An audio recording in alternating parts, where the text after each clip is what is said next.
Yeah, it's a little bit of a different opportunity to speak to you today. I know we have some folks on the live stream that are in college right now, so I want to make very clear up front, this is not promoting beverage alcohol, but we're talking about brands, because if there's anyone under 21 years of age, I want to be respectful and mindful of that.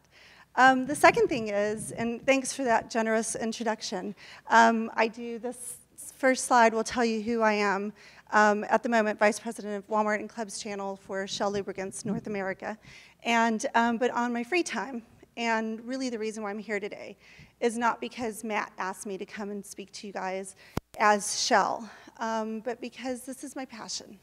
So what you're doing is not very far away from where I've come from. So I'm the daughter of an entrepreneur, and as well as you sitting in those seats out there, I've been an entrepreneur as well. So the Clarity is my company. It's been in existence for 6 years now. Started out just helping out small brands like this first one that you see on your far left-hand side. Just helping because it's what I wanted to do. And that's why I'm here today, is I want to help you find success with retailers across the country. So with that, if you're not here for that reason, like they say on airplanes, please exit. But hopefully, you'll get some glimmer of support, hope, excitement, and knowledge out of what we're about to talk about today. Because I work for Shell, I wanted to use the platform that we use as the pillar of our go-to-market strategy with any retailer that we do business with, which is focus, passion, and deliver. So those three things are the three things I'm going to talk to you about. You've heard Sean talk a little bit about brand, so we're going to relate focus to brand. You heard others earlier talk about relationships, so we're going to relate passion to relationships, and then deliver. I think it was Mark earlier that talked a lot about delivering. What are you going to deliver to the retailer when they ask you to deliver it? So who's my slide clicker? Or do I have it? Here we go.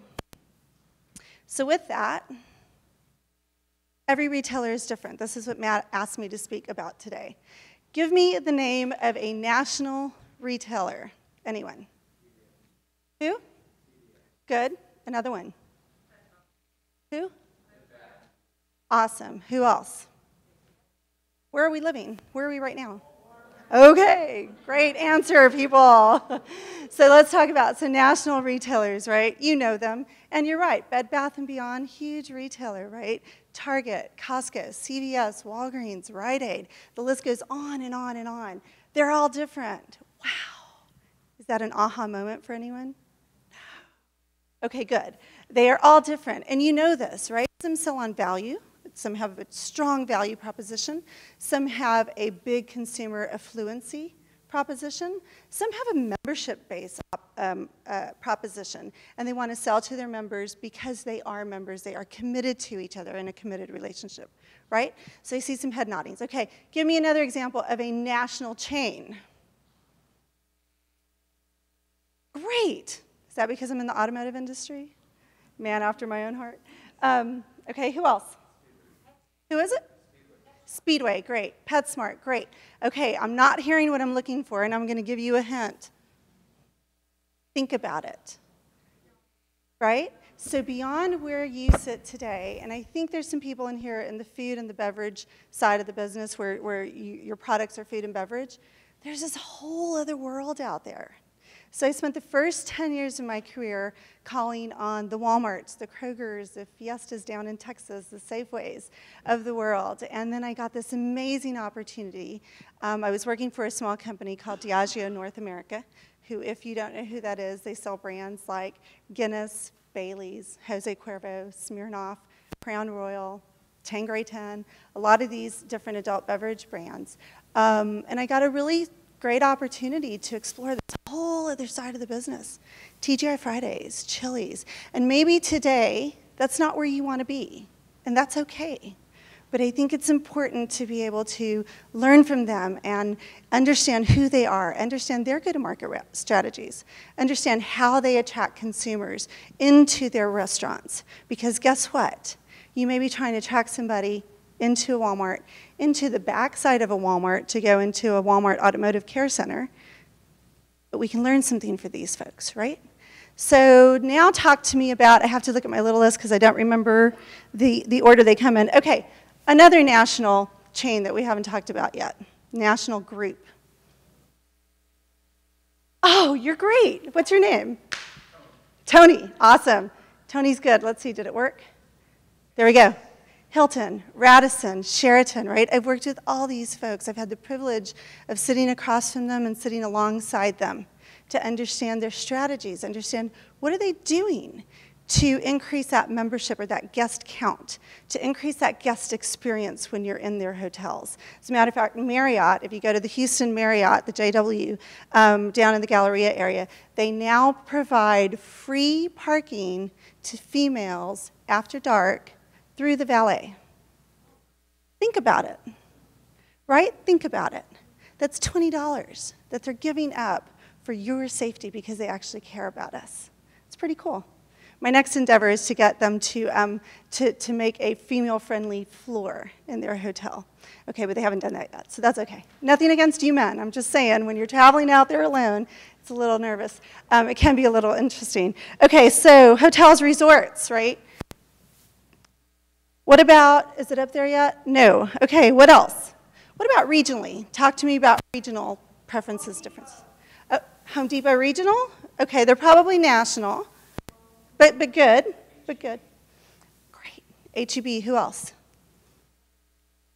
Publix, great. Think of the Northeast, anyone? Wegmans, maybe? Does anyone know Wegmans? Good. There's all these regional players, too. So I think everyone in this room would probably raise your hand if you want to be in Bed Bath & Beyond, Walmart, right? Everyone wants to be there. But maybe sometimes starting big may not be your first step, and that's okay too, right? So starting small with some of these regional players are pretty important. Okay, what am I missing? This might be a little bit more tough. What else is an outlet? What else is a kind of retailer that's totally different from everyone else that's up here right now? Say it again. Airlines, great. So here we go. American Airlines, Delta Airlines, Continental Airlines, that's now United Airlines, Southwest Airlines. In addition to that, you've got this whole group of concessionaires. Who are they? Well, has anybody been down to, Fenway Park, Wrigley Field, Minute Maid Park, the Atlanta Braves Stadium out in Atlanta?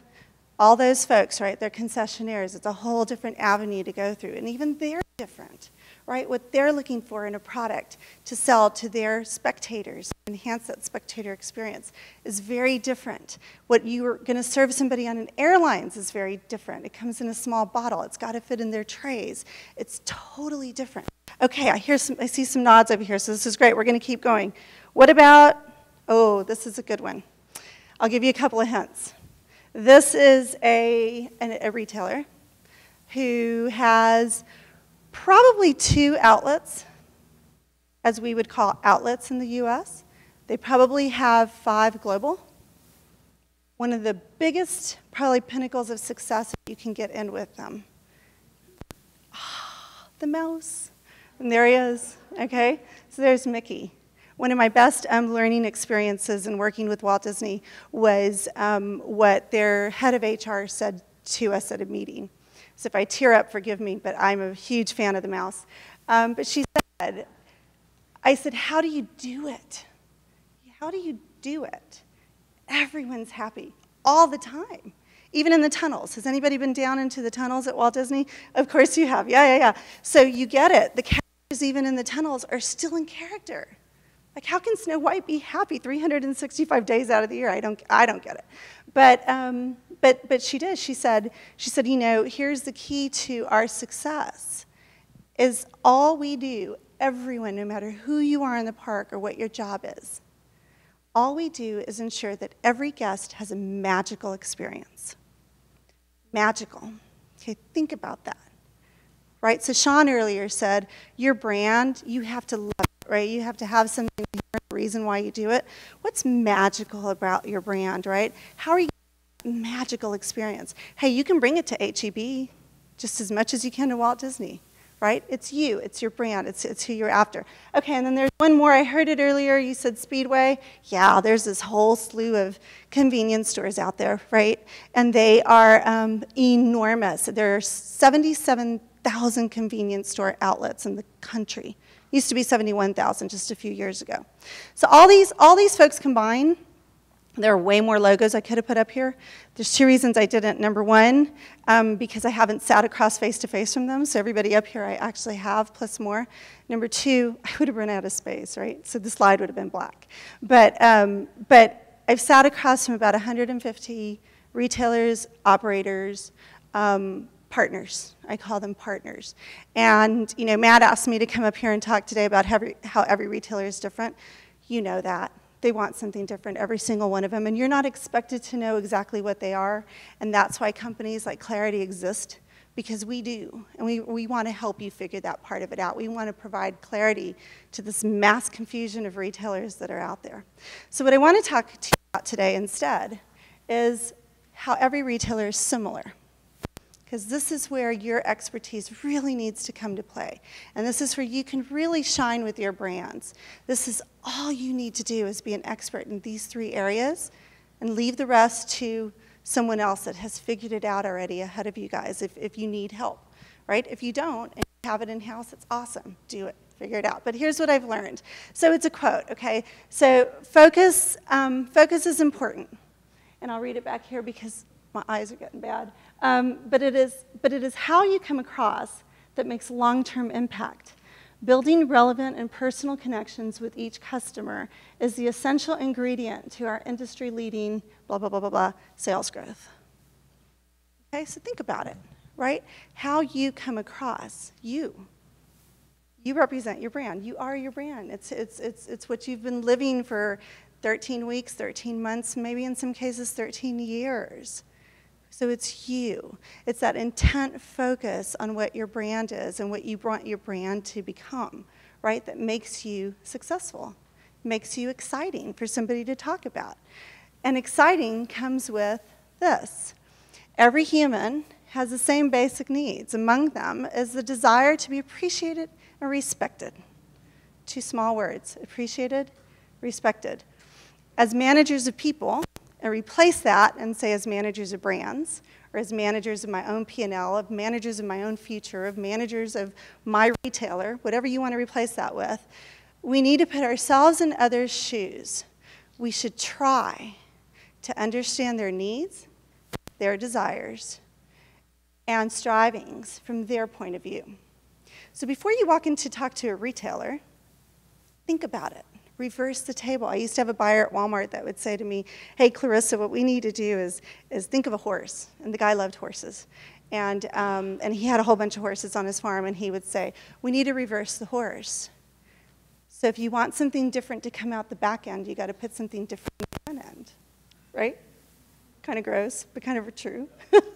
Yeah. So he would say that. He was like, we got to feed it something different so that we can produce a different result. So before you're going into your retailers to talk to them and you're trying to think about what you want to sell them, think about what they need, what they want, what's important to them, what they're striving for, what they're missing in their category. Your product may not be the right category or the right solution for that category, and that's okay. But if you're focused on their feedback and what they're saying to you, and you're willing to think about their desires and their needs and start to build that relationship with them, you might just make it one small tweak to your product and bingo, you're in, right? And then here's the last one.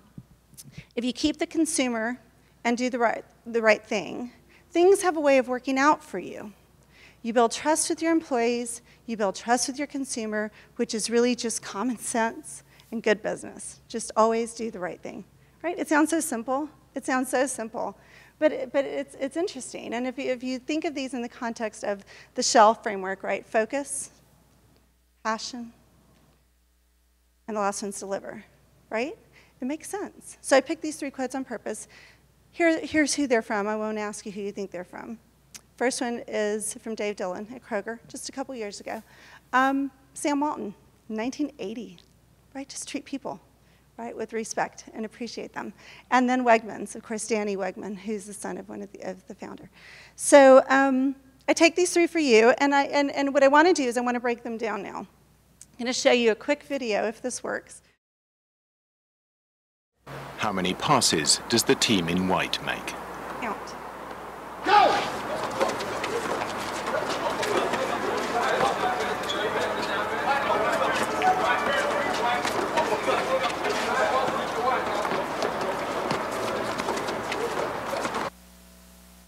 The answer is 13. Good. Let's see how good But did you see the moonwalking bear? you are. Go!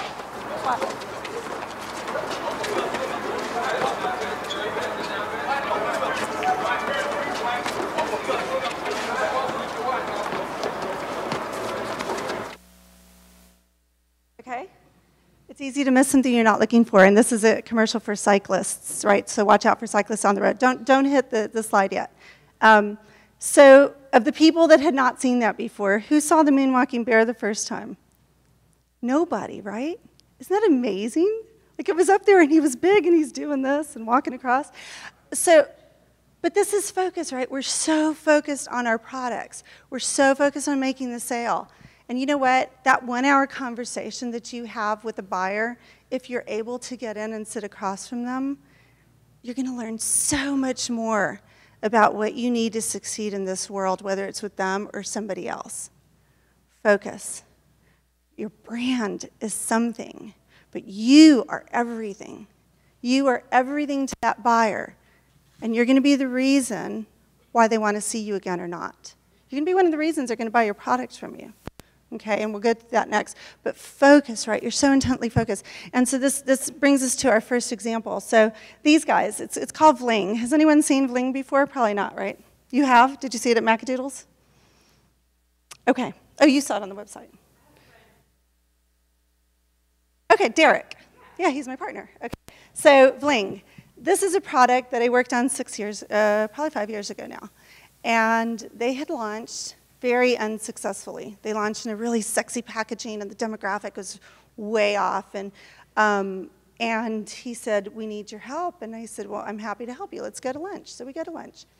I'm a kid from South Texas, okay? And I'm having lunch with this billionaire man in Cincinnati, Ohio, and we're sitting at his country club, and everybody knows him, and it's kind of cool. I'm like, why am I here?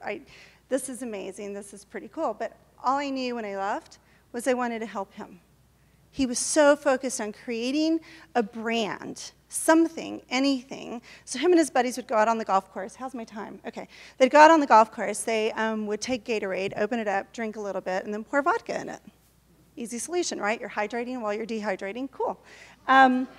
So they kept doing it over time. It was terrible tasting, and they hated it. Well, he's in the food industry, and he does business with all those a lot of those retailers. And his friend said, "Dude, come up with something better." So he did. He came up with this hydration mixer. So it is a carbonated water that's slightly flavored. He has this cranberry pomegranate. We came up with a citrus. We came up with a regular soda water and with a tonic. 4 SKUs. And the consumer proposition was crazy to understand, right? How can you hydrate while you dehydrate? Think of Red Bull 10 years ago. Nobody knew they needed caffeine with vodka. Why would you ever do that? But good God, somebody did, and it's pretty cool. You know, there's built an amazing brand, and that's what I think this is. But they were so focused on making a sale to Kroger, which was in Cincinnati, in their hometown, primarily because they wanted to buy their own product and see it on the shelf, and they were so proud. So we took the brand over, and we handed it over. In 3 years, they'd sold 400 cases, which is pretty good for some entrepreneurs. And 3 years later, still in touch, still connected with them. I was starting to feel antsy in the corporate world and decided I needed to do something on my own. And I went and I met with him, and I said, "I have this crazy idea. I want to create a company to support your brand. And I want to take it to Kroger. I want to take it to Walmart. You've been trying to get an appointment with Kroger for 3 years. You can't get it. Let me make some phone calls. Let me just try." So within 30 days, we had a signed agreement, and within 10 minutes, we had an appointment at Kroger. 10 minutes later, we had an appointment at Walmart. We walked them into both retailers, got national distribution at Kroger, got national distribution at Walmart, which was pretty unheard of because Walmart doesn't take slotting. If you haven't planned for slotting in your P&L, you probably need to, because Kroger does. Kroger usually takes about anywhere between, I probably shouldn't even quote the number, but they take a significant amount of slotting. We got this in without slotting in every single banner of Kroger, okay? Without slotting. That's huge, right? It's exciting. They saved a ton of money, and all their focus was on, we're not sure we can produce enough. They were focused on their brand at Kroger in Cincinnati. We got the whole country. Wow, awesome. So Focus, though, they made it a success. It's in Kroger today. That's the only place it's in because they want to get it done right before they expand out further. But Focus, right? 3 years later, I'm still focused on this product. I'm obsessed with it. It's a great product. I wish I had samples for all of y'all today. But it relates to your brand, right? How do you build a brand? We help them build a brand with that intense focus. The second example I'll give you now, I need a slide change. And this goes to passion, right? How passionate are you about your brand? When you sit across from a buyer or a retailer, does it come across, okay? People don't buy what you do. They buy why you do it. What's that emotional connection you've got with your brand, with the consumer? How intimately do you know the consumer? How well do you know the category that you're competing in and why somebody needs you? So hence my second example. And with Clarity, we took on a vodka brand. And it was a vodka brand that had a great customer proposition, consumer proposition. They were going to donate $12 from every case of vodka that they sold back to veterans. Huge, right? Everyone wants to do something with veterans, but these guys, no other liquor company in the world is giving away that much money back to veterans and investing it in veteran causes. We aligned ourselves with 2 retailers who were very big with veterans opportunities, and we went in, we sold it, and it was made in the USA, 100%, which is really, really good. They didn't take it. Anyone know why they didn't take it? Nope. What else? I mean, think of the publicity, right? We could have gone with any kind of veteran association across the country and done some amazing publicity for the retailer, taking it down to the local level. It was perfect.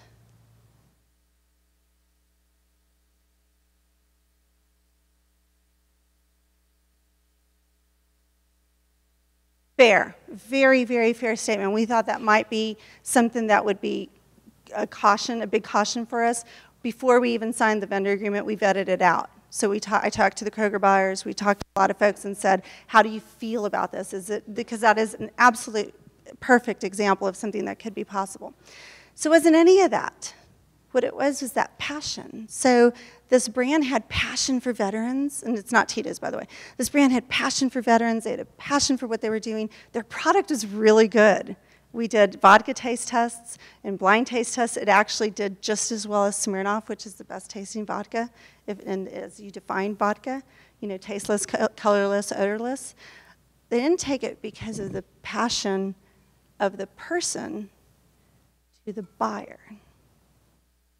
Not me, not us, the brand owner. And this is my example with Tito's. Tito's has been out there for 15 years now. Tito himself, his name's Tito Beverage. If there was ever a kid born to be in the beverage industry, it's probably him, right?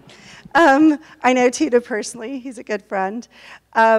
Tito single-handedly has met every retailer that he does business with. Handshake. He doesn't only shake their hands, he doesn't only meet them. He knows about them. He knows about them. He talks to them. He knows their kids. He knows their families. He knows what makes them tick. He knows what they need in their category. There are over 397 traded vodkas at Walmart alone. 397. Why do they need one more? Why did they need Tito? They probably didn't.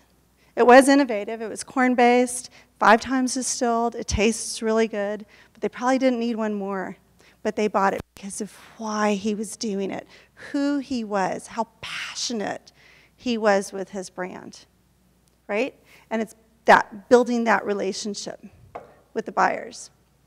Now we'll go to my last slide. I've got 5 minutes, this is good. Deliver. So if you look in the Shell model, right, focus, passion, deliver. The last one's deliver. Do what you say you're gonna do when you say you're gonna do it and how you commit to doing it. It's very simple, right? It's very challenging for some. This is the story of Jose Cuervo. So during my Diageo days, we worked with this brand, and we had an opportunity. I didn't. This was way before I got there, and I'll tell you the story. Does anyone know of a small national restaurant chain called Chili's? Okay. Does anyone know where they started their first restaurants? Where? Very good, yeah. Dallas, Texas, right? A lot of casual dining restaurants are headquartered in Dallas, Texas, and they started in Dallas, Texas. At the time, they came to Diageo, and they only had 5 outlets. They were only in Texas. And they said, we would like you to be our tequila for the well. So the well is what everyone defaults to, right? And it's like that ringtone on your phone. It's the default ringtone. Well, the well is the default for any spirit. And they said, we want you to be our well. But we want to be treated as a national account because we will be someday. And at the time, Diageo had very strict policies, and it said, they said, well, you don't cross state lines, so this has to be a local sales rep. We can't put a national account person on your business. It's the right business decision from a short-term perspective, very narrowly thought of at the time, because who's Chili's? Wow, they have a couple of restaurants in Dallas. That's cool. And they didn't do it. Does anyone know who the Well Vodka is right now at Chili's? Not Cuervo. It's Sauza. Sauza's kind of, they're a good brand, but they came in late to the game. Cuervo has the lion's share of the market share. Sauza came in and said, we'll do it. We will do it. We will partner with you. And Sauza was a really small brand at the time. They were just getting started out. This was now almost 15, 20 years ago. Diageo has spent the last 15 to 20 years trying to get into the well. Okay? Diageo was focused, right? They were laser focused on being the well tequila. Anywhere they could get in, that was a national account. This national accounts team, right? They were passionate about the brand because it is a good brand. It's a great brand, actually. But the delivery for them, they were committed to these customers, to these national chains, but not committed in the way, they couldn't deliver in the way that they needed them to deliver at that time. And they couldn't see the future, right? So delivery, I relate it to trust. If somebody asks you to do something, they've got to trust that you're going to be able to do it. We have another small brand that launched here at Walmart through our counterpart that's supporting them here, and they got national distribution. But at first, Walmart had said, we'll give you a test. 250 stores, can you do that? And she said, yes, absolutely. And it's on the Selling to the Masses site. It's Skimpy Mixers. Megan O'Toole is the president and owner. And she said, yes, we can do it. A week later, he came back. He said, you know what? We want to expand to 750 stores. Can you do it? And she said, yes. She had no idea how she was going to do it. She went back. She started calling co-packers and bottlers and a lot of people for help. And then a week later, he said, you know what, we're just going to expand you into all stores. So in a 2-week period, they went from a 250-store test, to well over 2,500 stores. She figured it out. They took out loans. They did all kinds of stuff. And she'll tell you her personal story. It's incredible. If you ever want to reach out to her, she's on the mentor list at Selling to the Masses as well. But they did it. She delivered. She delivered. And she didn't say, no, we're not ready to go national yet. We're just based in Dallas. We just want to do something here local. She found a way to get it done. And so you're here today because you want to get it done, right? You guys are laser focused on what you have. I know you have passion, and I hope to speak to a lot of you tonight. I've spoken to a couple of you already. I know you have the passion, and definitely you want to deliver. All of us here today are here because we want to help you achieve your goals, and I hope we can help you find the same success that we found with retailers. And keep those other 3 words in mind, right, that we just went through. Your brand is beyond what you're selling. It's you. It's the people you choose to partner with, and it's how you go to these retailers. The second one is relationships. Relationships really matter. I'm dear friends with a lot of those retailers that are up there. A lot of those operators are still my personal close friends because we matter to each other, right? Respect, appreciation. And then the last one is just this idea of trust. Do what you say you're going to do, when you say you're going to do it, how you're going to do it, and when you're going to do it. And for me, that's how we found success with small brands that had literally no budget to big brands that we had category managers, analysts, advisors, support. I've done pretty much every job in the sales realm, so if you want to know more about any of that, come find me later. I'm happy to answer any questions for you at all. And then even in this world, in your entrepreneur world, please let me know how I can help. We're available on the website. I'll have business cards later on. And thank you. Thank you for listening.